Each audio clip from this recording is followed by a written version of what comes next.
For 50 years, John Wayne was the indestructible symbol of America. He was the Duke, the man who could not be killed by bullets, arrows, or fire. But when he died in 1979, his body was ravaged by a disease that seemed to come from nowhere. For decades, rumors swirled. Was it just bad luck? Or was it something darker? Now, 47 years later, his daughter Aissa Wayne has confirmed the heartbreaking truth we all suspected. It wasn't just cancer. It was a consequence. The Duke didn't just die of natural causes. He was likely killed by the very industry that made him a star. This is a terrifying story of the movie set that poisoned a legend. The long goodbye in room 902. To understand a confession, we must first go to the end. June 11, 1979. The UCLA Medical Center in Los Angeles. Room 902. The atmosphere in the hospital was heavy, almost suffocating. Security guards stood at every entrance, checking IDs, ensuring that no paparazzi could get a glimpse of the fallen idol. Nurses whispered in the hallways, aware that history was ending behind those closed doors. Inside the room, the biggest man in Hollywood history was shrinking. John Wayne, the man who stood 6 foot 4 and weighed 250 pounds in his prime, a man who filled every doorway he ever walked through, was now a shadow. He weighed less than 170 pounds. His skin was translucent. His breathing was a rattle. His stomach had been removed months earlier in a desperate attempt to stop the spread. But it was too late. The cancer was an unstoppable army. It had conquered his colon, his lungs, his bones.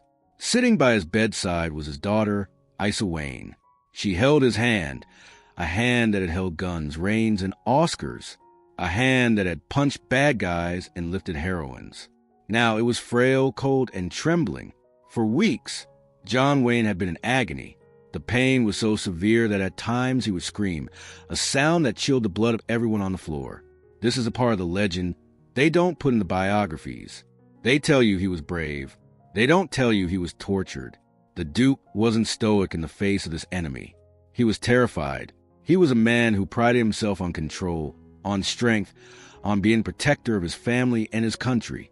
But in that sterile hospital room, surrounded by machines that beeped and hissed, he was helpless.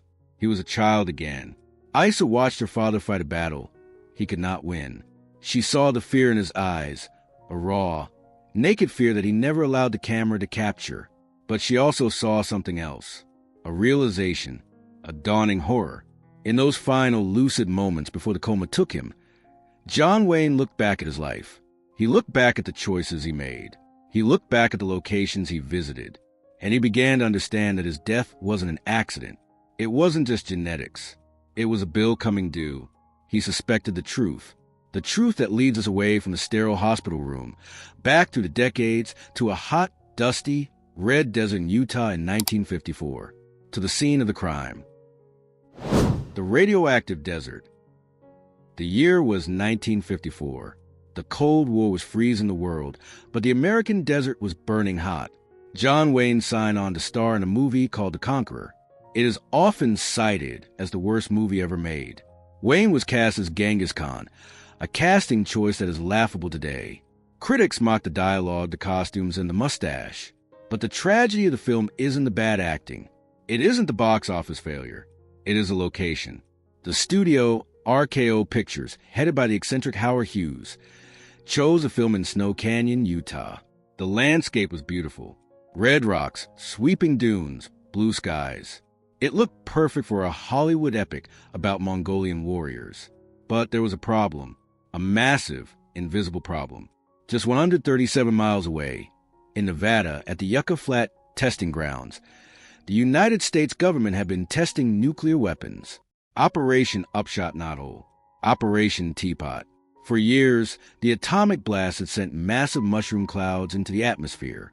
The wind carried that dust. It drifted east. It settled on the rocks. It seeped into the sand. And it settled like a silent, invisible blanket right over Snow Canyon.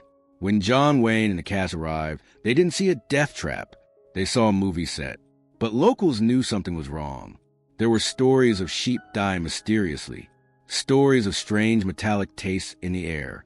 The Geiger counters in the area were clicking like mad. The radiation levels were off the charts, but the producers were told by the Atomic Energy Commission, "It is safe. There is no danger to humans." They lied. They lied to protect the nuclear program, and Hollywood believed them. For 3 blistering hot months, John Wayne lived in that dust. The temperature soared to 120 degrees. The air was dry. Every time a horse galloped, it kicked up radioactive dirt. Every time an explosion effect went off for a battle scene, it sent plutonium particles into the air, and John Wayne breathed it in. He breathed it in deep. He rolled in the dirt during fight scenes, grinding the isotopes into his skin. He ate food covered in the dust during lunch breaks. He drank water that had been sitting in open barrels, exposed to the fallout. He wasn't just acting, he was marinating in poison. But it gets worse. This is the detail that makes Aissa Wayne shudder to this day. The director, Dick Powell, loved the look of the red dirt so much that when they moved production back to a studio in Hollywood for reshoots, he demanded continuity. He had 60 tons of that radioactive dirt dug up, put on trucks, and shipped to Los Angeles. They literally imported the poison into their workplace. John Wayne spent weeks filming on a soundstage where the air was thick, stagnant, and filled with the dust of Snow Canyon. There was no wind to blow it away. It just hung there, entering his lungs with every line of dialogue he shouted. Aissa Wayne later recalled that her father never suspected a thing at the time. He trusted the government. He was a patriot. He made movies about fighting for the American way. If Uncle Sam said it was safe, it was safe. He had no idea that every breath he took was planting a seed of destruction in his cells. A seed that would take 20 years to grow, mutating his DNA in silence, waiting for the moment to consume him. The statistics released years later are chilling. Of the 220 cast and crew members who worked on the Conqueror, 91 of them developed cancer. 46 of them died from it. The director, Dick Powell. The leading lady, Susan Hayward. The supporting actor, Pedro Armendariz. It is statistically impossible for this to be a coincidence. In a group that size, the cancer rate should have been much lower. It wasn't a movie set. It was a slow-motion massacre. And the biggest victim, the biggest target, was the Duke. The man who couldn't be weak. For the next 20 years, John Wayne lived as if he were immortal. He became the biggest star on the planet. The Searchers, Rio Bravo, the man who shot Liberty Valance. He built an image of absolute invincibility. He was the man who never complained. The man who died with his boots on. The man who solved problems with a look and a gun. But privately, the poison was working. The radiation was doing its slow, deadly work. In 1964, the first blow struck. Wayne developed a persistent hacking cough. He couldn't catch his breath on set. He thought it was a smoking habit. He famously smoked 5 packs of unfiltered cigarettes a day. But it was more than that. Doctors found a massive tumor in his left lung, the size of a golf ball. The word cancer in 1964 was a stigma. It was a death sentence. Studios didn't want to hire actors with cancer. It was seen as a weakness, a failure of the body.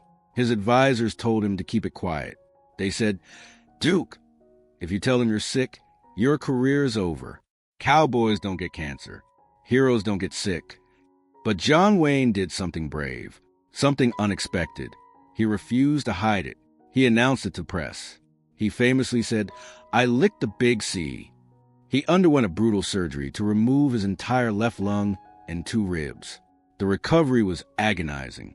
For a man who defined himself by his physicality, being bedridden was torture. He couldn't breathe.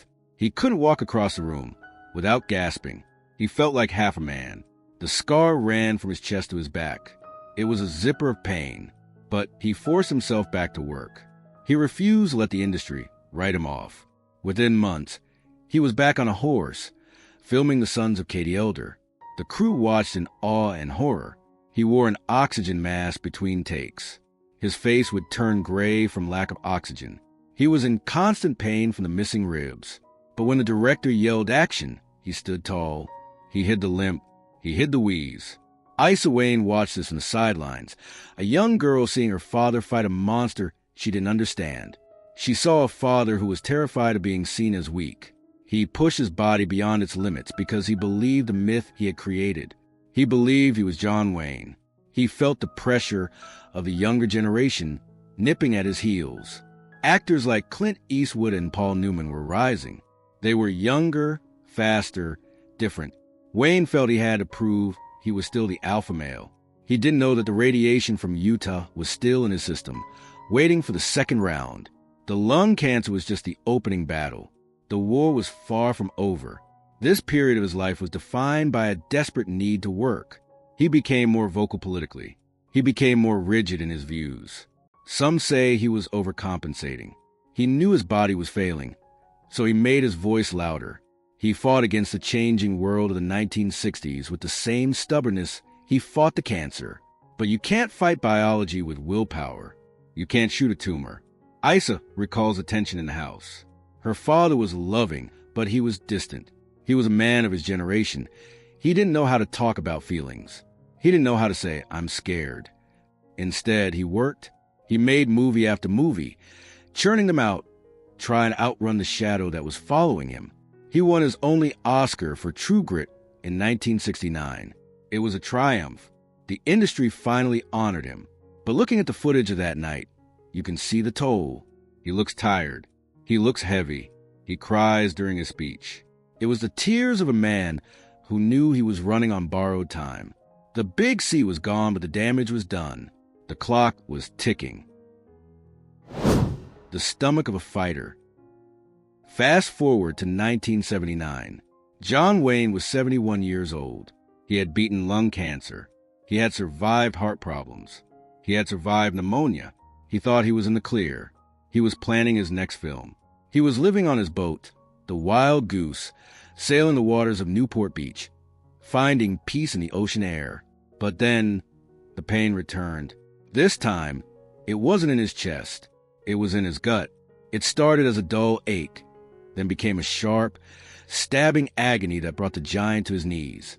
He couldn't eat. He couldn't sleep. He went to the doctor, expecting an ulcer, maybe stress, maybe a bad meal. The diagnosis was a catastrophe. Stomach cancer. The radiation he had inhaled in 1954 had likely mutated the cells in his digestive system, sitting dormant for 25 years before exploding. This time, there would be no licking the big C. The cancer was aggressive. It was fast. It was everywhere. Doctors performed surgery to remove his entire stomach. Imagine the brutality of that. Living without a stomach. His body could no longer process food. He withered away. The man who once filled a doorway now looked frail in his hospital gown. The suit that fit him perfectly in the shouldas now hung off his bones. This is where Aissa's memories become truly heartbreaking. She describes visiting him in the hospital. John Wayne, the proudest man in Hollywood, tried to hide his condition from the world. He checked in under a fake name. He tried to joke with the nurses, flirting with them even as he was dying. But the pain was overwhelming. He couldn't hide the screams at night. The medication wasn't enough. Aissa realized that her father wasn't just dying. He was suffering. He was being tortured. He was paying the ultimate price for his career. He had given his life to the movies, and now the movies, specifically that one cursed movie in Utah, were taking his life piece by piece. There is a specific moment Aissa recalls that haunts her. She sat by his bed late one night. The room was dark. The machines were beeping rhythmically. John Wayne looked at her. The mask of the Duke was gone. The cowboy hat was gone. He was just a scared old man holding his daughter's hand. He asked her, "Did I do enough?"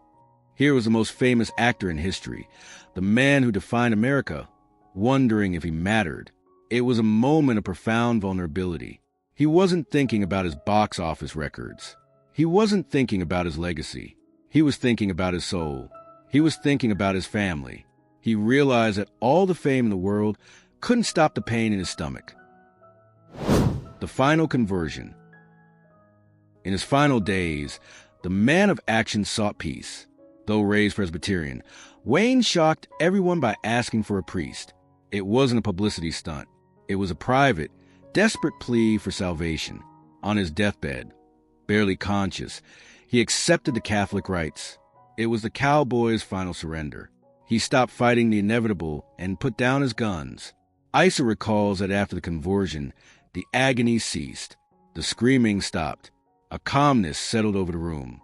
Holding his children's hands, he realized they were his true legacy, not the movies or the statues. He whispered his love and drifted into a coma. For 47 years, the world wondered if he blamed the Conqueror. Aissa confirms. He knew the radioactive dust had poisoned him, but he didn't die angry. He didn't die suing the government. He accepted the hand he was dealt. He took responsibility for his choices, living by the code of the West until his final breath. The legacy of the fallout. John Wayne died on June 11, 1979. The news stopped America cold. It felt like the eagle on the flag had died, but the story didn't end there. In the years that followed, the cancer cluster from the Conqueror became undeniable. John Wayne became the inadvertent face of the downwinders, thousands of innocent Americans poisoned by nuclear testing fallout. His death forced a conversation about government accountability and changed Hollywood safety forever. Aissa Wayne has spent years keeping his memory alive, ensuring the world knows her father wasn't a cardboard cutout. He was a man who loved deeply and paid for his mistakes with his life. The confession she offers is simple. John Wayne was invincible. He was mortal. His life was stolen by a preventable tragedy. He should have lived to see his grandchildren grow up. But even in death, he won. 47 years later, we are still talking about him. The radiation killed the man, but it couldn't kill the legend. The Long Shadow. Today, the red dust of Snow Canyon, Utah, still blows in the wind. It remains a beautiful, deadly graveyard of the Golden Age. John Wayne's story is a reminder that everything comes with a price. Fame, art, and blind trust all have a cost. He paid the highest price of all, but he paid it standing up. He didn't die in a shootout on a horse. He died in a bed, holding his daughter's hand, finding God in the final hour. And perhaps facing death in a quiet room took more courage than facing any bandit on screen. Aissa Wayne wants us to remember him not just for how he lived, but for how he died, with dignity and grace. The Duke is gone, but the trail he blazed will never fade. What do you think? Do you believe the government should be held responsible for John Wayne's death? And is The Conqueror the most cursed movie in history? Let us know in the comments below. This is The Seventh Lens. We honor the legends and we tell the truth. Thank you for watching.